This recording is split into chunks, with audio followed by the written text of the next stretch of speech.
Isang magandang araw po sa inyong lahat, mga minamahal kong mga kapatid sa Panginoon. Ito po ang inyong lingkod, si Pastor Ruel Camia po, mula po dito sa Winnipeg, Manitoba, Canada, para po sa ating pag-aaral ng salita ng Diyos ngayon pong umaga. Welcome po muli sa Tinig ng Pag-asa.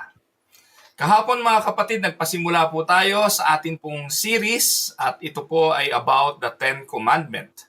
At sa araw pong ito, pupunta po tayo sa atin pong pag-aaral sa first commandment. Exodus chapter 20 verse 3. Ganito po ang ating mababasa. You shall have no other gods before me. Ito ang unang utos. Mga minamahal na mga kapatid, this commandment is foundational to all the commandment that establish. Bakit? This commandment demands that we give God the worship that He deserves. And that worship is through the one true God. The Reformed view, influenced by theologians like John Calvin and the Westminster Confession of Faith, emphasizes the sovereignty of God and the necessity of undivided worship. Ang kahingian ng unang utos ay ang ibigay natin sa Diyos ang ating taos-pusong pagsamba. Mga minamahal, we can sketch a reformed understanding of the law under 5 headings. 1. The law is rooted in the covenant-making and the covenant-keeping character of God.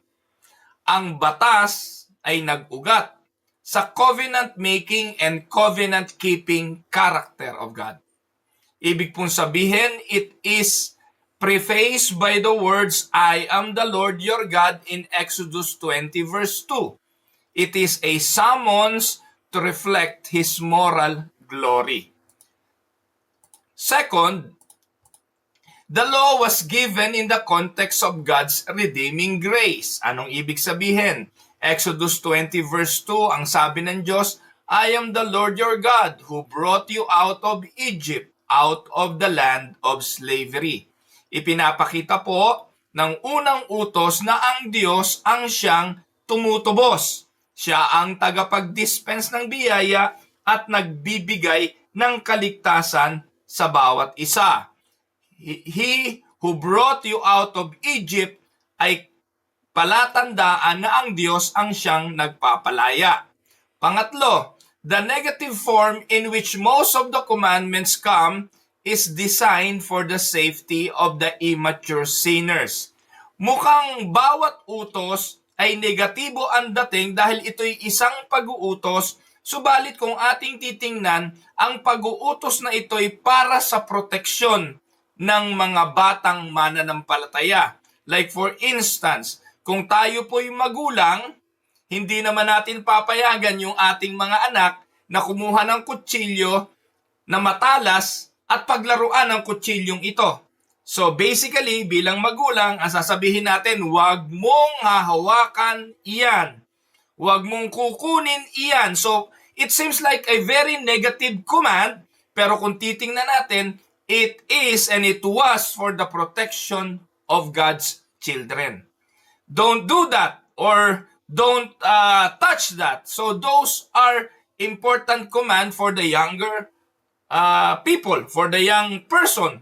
Pero ito'y para sa kanilang proteksyon. Ganun din ang utos na ito. Pangapat, the commands that forbid any action imply the responsibility to express their opposite. Binanggit ko na to kahapon mga kapatid. Hindi lang po pagbabawal ang 10 utos kung hindi ito'y proteksyon. Like for instance, Jesus made this clear in the Sermon of the Mount. Matthew 5:17-48. Ano po ang sabi ron? Ano po? It was already, that commandment in the Sermon of the Mount was already given by God in Exodus chapter 20 verse 3. Ano po ang sabi ron? You shall have no other gods before me. It is expressed also in a positive form in Deuteronomy chapter 6 verse 5. Na ang ibig sabihin po noon, love the Lord your God with all your heart and with all your soul and with all your strength. mukhang napakatinding pagbabawal ang sinasabi ng kautosang you shall have no other God before me. Right? Pero in essence, binanggit na ito ng Diyos sa Deuteronomy bago pa niya banggitin ang 10 utos na nagsasabing ibigin natin ang Diyos ng buong puso, buong lakas at buong kaluluwa. Hindi lang po, take note of this, hindi lang po ibinigay ang kautusan bilang prohibition, ibinigay ang kautusan bilang proteksyon. Katulad po, hindi lang bawal ang pumatay bilang prohibition, kung hindi ito'y proteksyon para sa buhay. Hindi lang bawal ang magsinungaling, kundi ito'y proteksyon para sa pagpapahalaga sa katotohanan. Hindi lang po prohibitions and thou shalt not commit adultery, kundi ito'y proteksyon sa sanctity of marriage, and so on and so forth. So the commands that forbid any action imply the responsibility to express their opposite.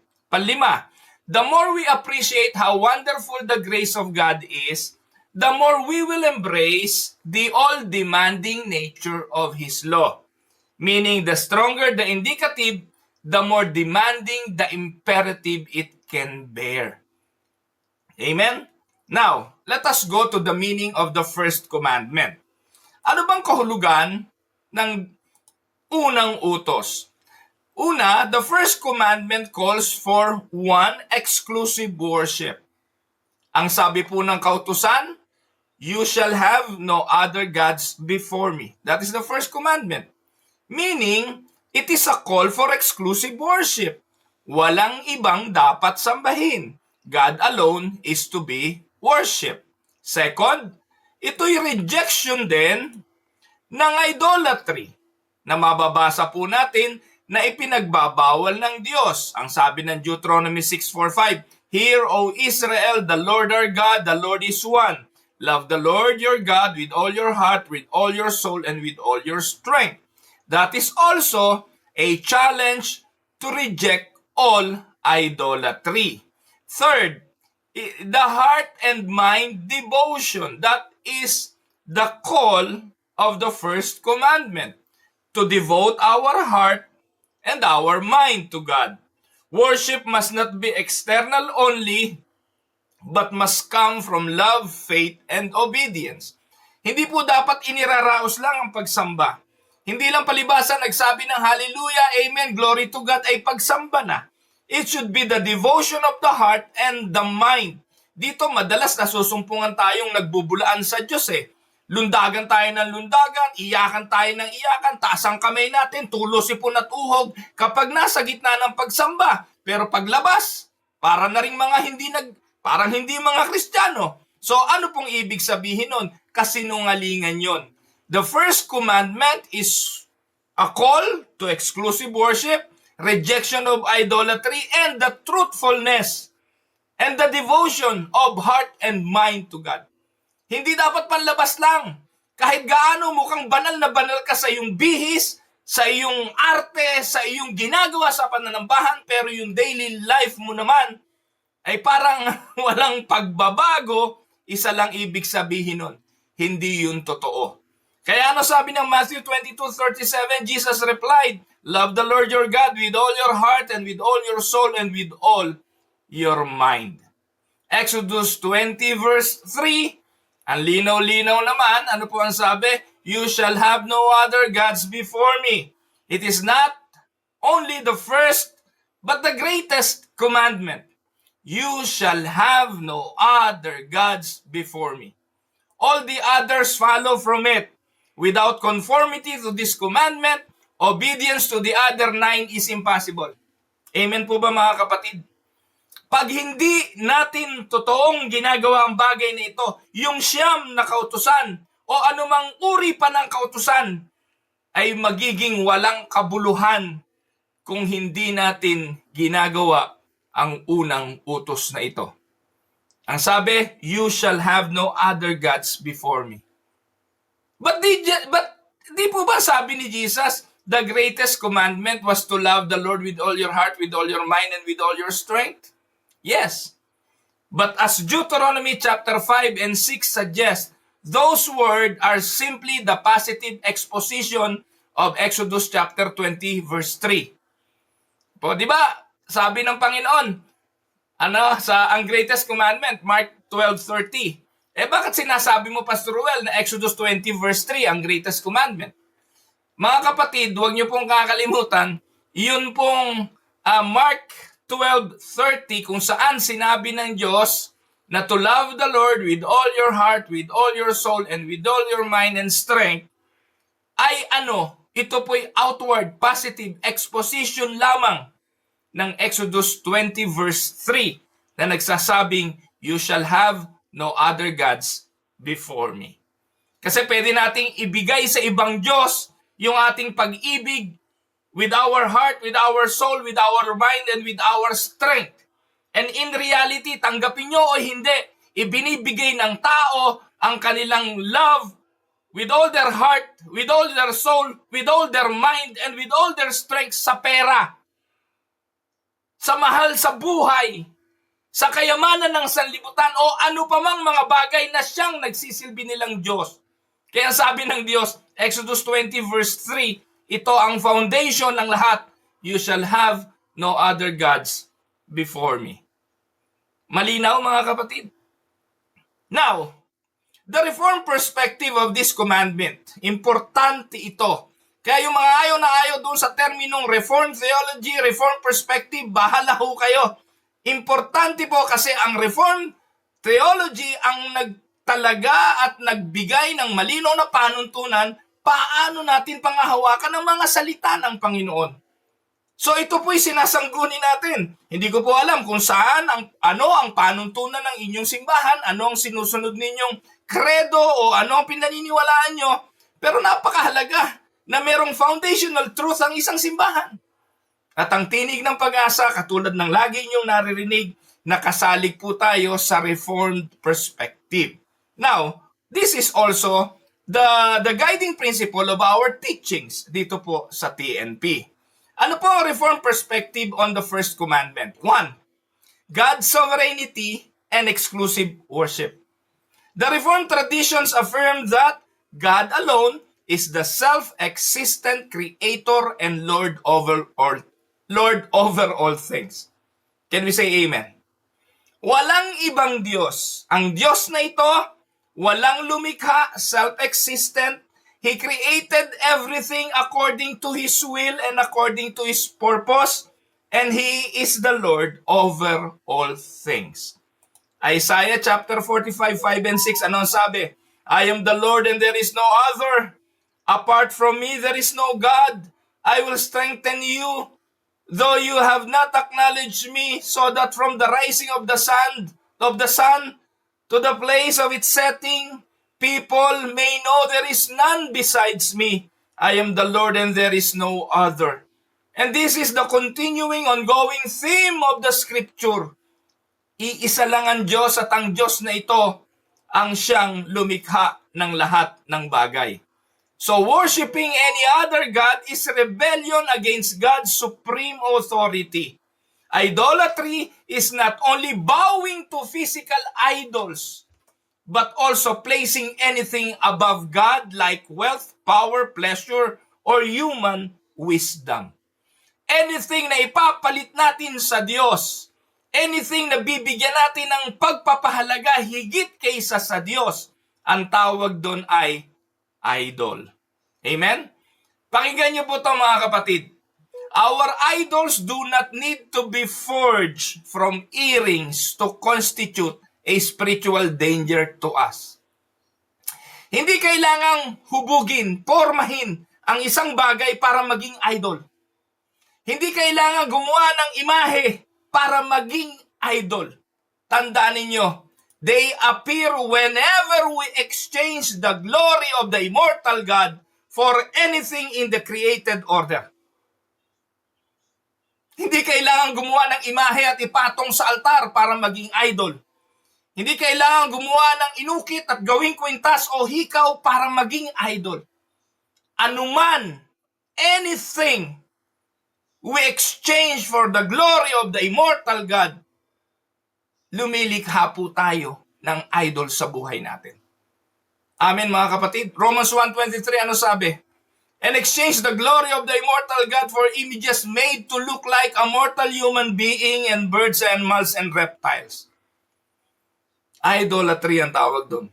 Anything that will replace the glory of God. Kaya nga again, ano ang first commandment? You shall have no other gods before me. Amen? Pangalawa, letter B, the heart as an idol factory according to John Calvin. Sabi ni John Calvin, he famously wrote that the human heart is an idol factory. Ano ba ibig sabihin nun? Ano ba yung factory?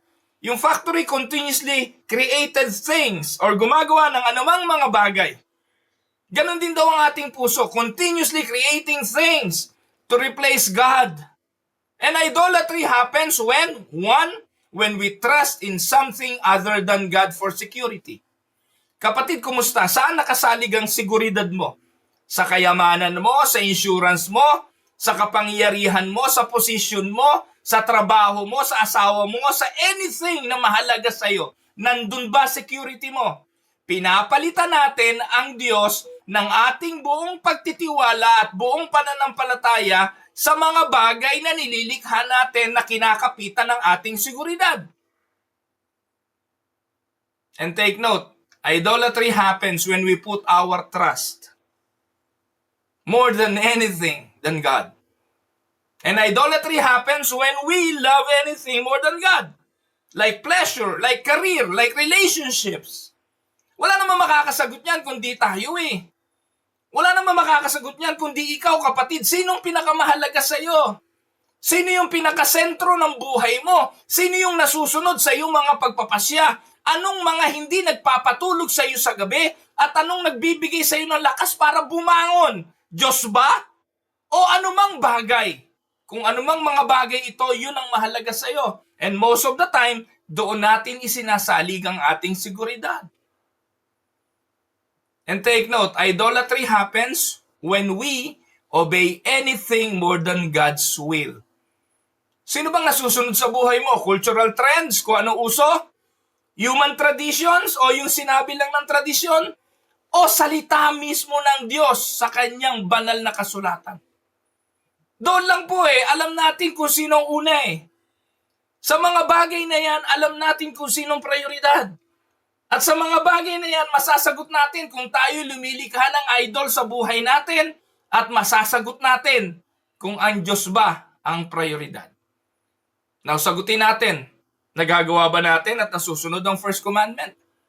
Siguro sasabihin natin at dadagukan natin ang ating mga puso that most of the time, we fail God in the first commandment. Tama? Now, letter C, let us look Christ and the first commandment. Ano bang ginawa ng Panginoong Hesukristo nung siya'y pumarito sa lupa?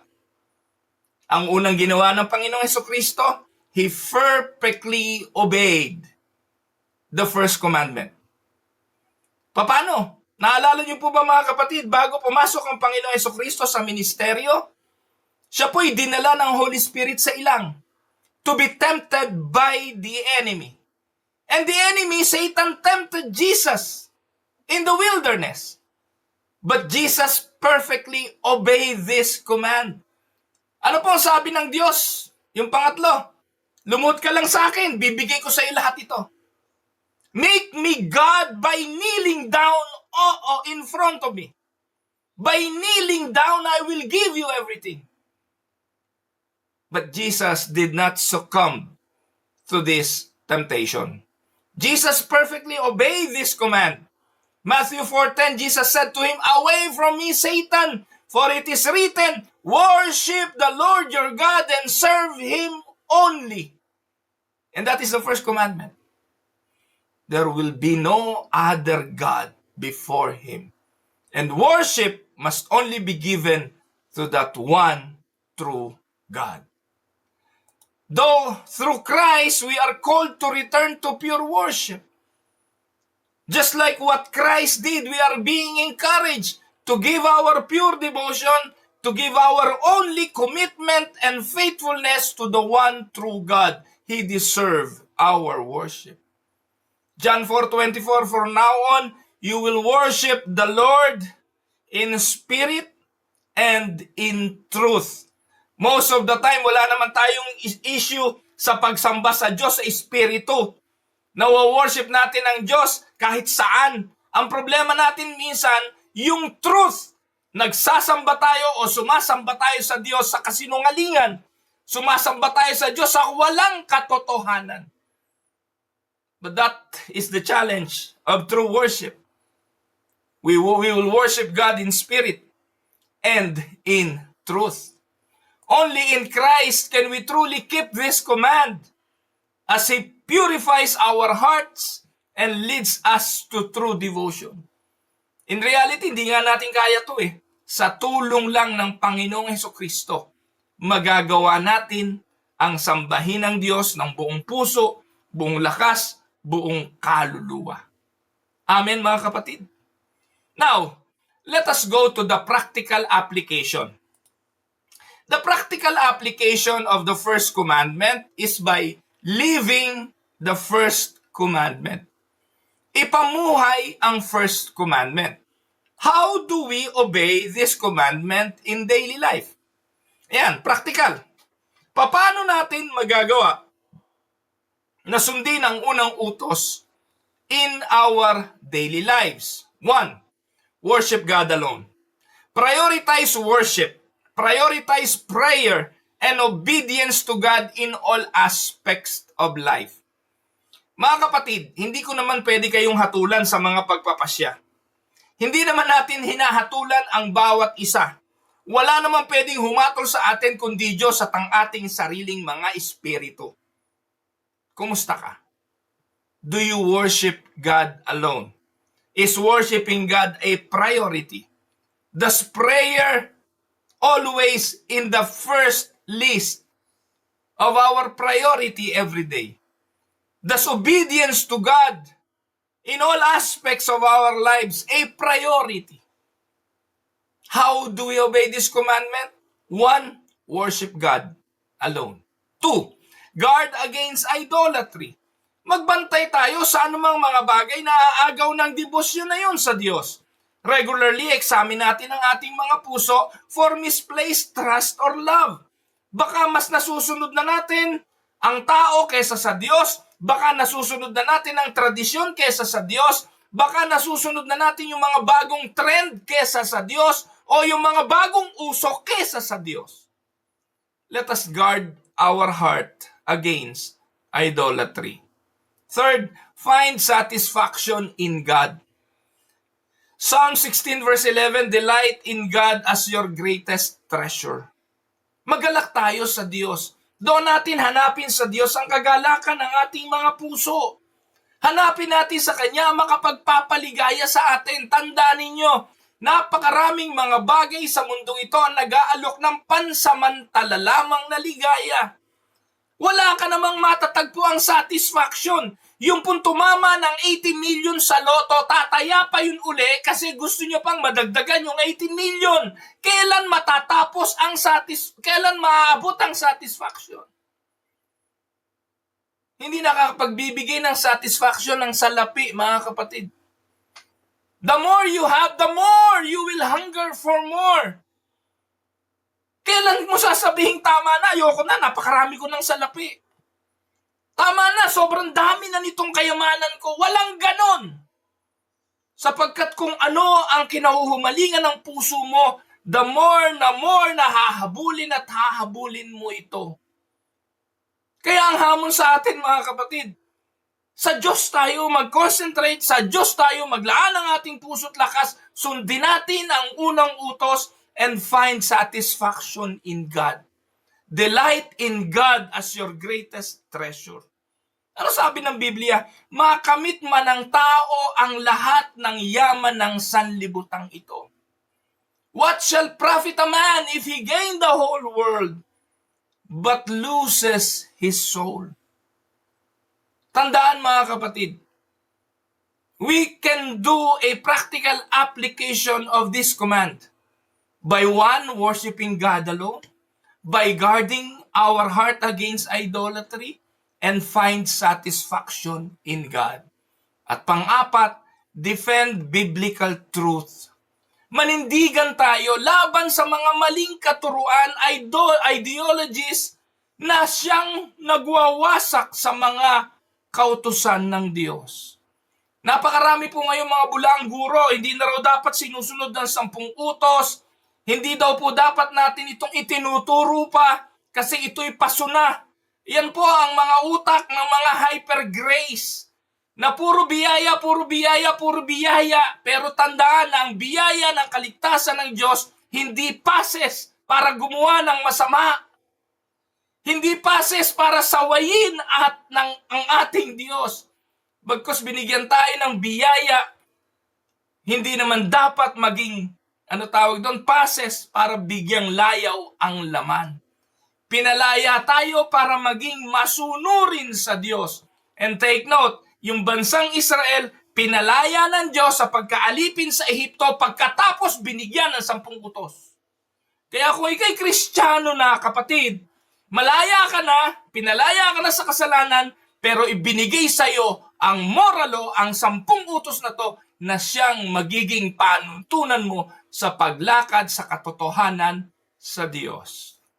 At ang unang utos, you shall have no other God before me. Walang ibang Diyos. Diyos lang ang ating sasambahin, paglilingkuran, babantayan ang ating puso against idolatry, at sa Diyos lang tayo makakasumpong ng tunay na satisfaction. At pang-apat, ipaglaban natin ang katotohanan ito. And let us always remind ourselves the importance of the moral law. Tayo po'y tinawag hindi lang para sa kaligtasan. We are called to be God's workmanship. And we are created to be God's workmanship. Created to do good works. Amen?